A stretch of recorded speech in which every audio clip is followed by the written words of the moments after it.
જામનગરમાં થોડા સમય પહેલાં વિદેશ જવાની લાલચ આપી અને લોકો પાસેથી છેતરપિંડી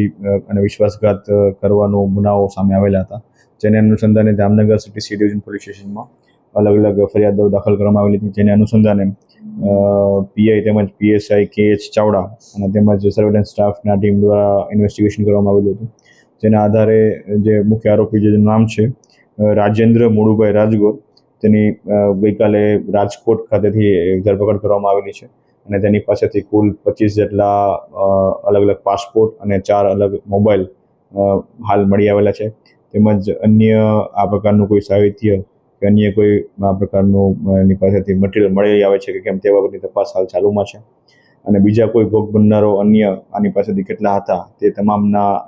ઇન્વેસ્ટિગેશનના ભાગરૂપે એમના નિવેદનો અને બાકીની તપાસ હાલ ચાલુમાં છે.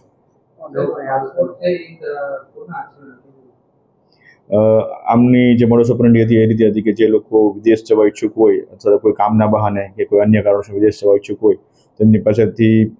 નાણાં લેવામાં આવતા હતા, તેમજ તેમનો ઓરિજિનલ પાસપોર્ટ રાખી લેવામાં આવતો હતો. જેને અનુસંધાને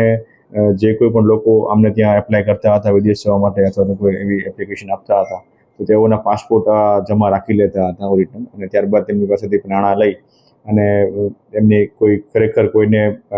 વિદેશ મોકલવામાં આવેલા ન હતા, જેને અનુસંધાને આ પ્રકારનો ગુનો દાખલ કરવામાં આવેલો હતો.